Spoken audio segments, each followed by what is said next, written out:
नमस्कार, मैं हूं अमित कुमार। कलयुग का एक धृतराष्ट्र अपने पुत्र मोह में इतना अंधा हो चुका है कि वो अपने पुत्र को बिहार का मुख्यमंत्री बनाना चाहता है। कोई जरा जाके पूछे इनसे कि इनकी पुत्र की योग्यता क्या है, और अगर इनकी पुत्र की योग्यता मैट्रिक फेल है तो इनके पुत्र के हम उम्र के जो दूसरे युवा है बिहार में, उनकी क्या अयोग्यता है। जरा कोई इनसे पूछे कि किस प्रकार से इन्होंने अपने राजनीतिक दाव पेच के लिए, अपने राजनीतिक निज स्वार्थ निज हित के लिए 90 के दशक में बिहार में जातिवाद का बीज बोया था, और वो जातिवाद इस प्रकार का नासूर बन गया बिहार के लिए कि बिहार आज भी उस जाति पाति से बाहर नहीं निकल पाया है। लेकिन ये अपनी सत्ता के लिए बिहार को पुनः उसी जाति, उसी नफरत के माहौल में धकेलना चाहते हैं, जहां हिंदू जाति में बट के अपने ही दूसरे हिंदू भाइयों को के लिए बुरा भला सोचते हैं, अपने ही दूसरे हिंदू भाइयों के लिए जो है उनमें नफरत भरा जाता है। और इसके लिए कौन जिम्मेवार है? इसके लिए वही जिम्मेवार है जिसने 90 के दशक में बिहार में तुष्टीकरण की राजनीति शुरू की, जिसने बिहार में 90 के दशक में जो है जाति की राजनीति शुरू की, और वो अभी तक वो नासूर बिहार का भरा रही है। इसके लिए वही शख्स जिम्मेवार है, और वो सत्ता तक तो पहुंच गए, लेकिन दुर्भाग्य देखिए बिहार का कि यहाँ पे वंशवाद कितना विशाल हो चुका है, और लोग किस प्रकार से धृतराष्ट्र बन जाते हैं पुत्र मोह में, और उनको सिर्फ अपने ही पुत्र में योग्यता दिखती है। और इसी कारण दोबारा अब उनका टर्म जब समाप्त हो रहा है तो वो अपने पुत्र को बिहार के मुख्यमंत्री बनाना चाहते हैं, बिहार के लोगों के ऊपर थोपना चाहते हैं।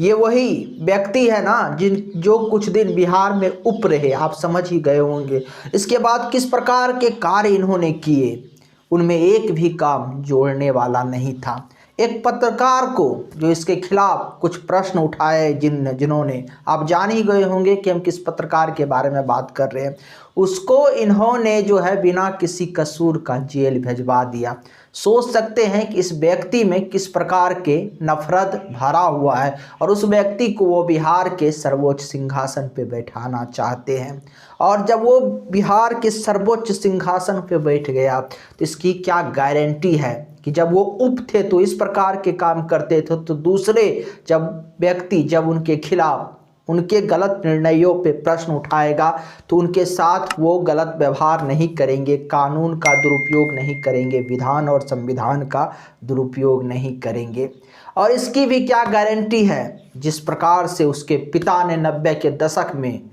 जातिवाद की राजनीति शुरू की थी और तुष्टीकरण की राजनीति शुरू की थी, एक धर्म विशेष को खुश करने के लिए, वो उसी नक्शे कदम पर नहीं चलेंगे, और चलेंगे इसकी भी गारंटी पिछले कुछ दिनों में उन्होंने दे दी है। सोचिए, और ऐसे लोगों को, ऐसे व्यक्ति को एक बहुत ही प्रतिभाशाली व्यक्ति के तौर पर प्रोजेक्ट करने का जो है एक षड्यंत्र चल रहा है बिहार में, जिनकी अपनी कोई योग्यता नहीं है, जो कभी क्रिकेट खेलने गया था वहाँ से भी फेल होके आया, और जो मैट्रिक फेल है, लेकिन बिहार के जनता के ऊपर ऐसे व्यक्ति को आज जो है थोपने का प्रयास किया जा रहा है। तो सोचिए बिहार के 14 करोड़ जनता का क्या कसूर है जो उनको एक अयोग्य मुख्यमंत्री मिले, और सोचिए उनकी क्या प्रतिभा है जो आज मुख्यमंत्री बनने के लिए ललायत है, और जो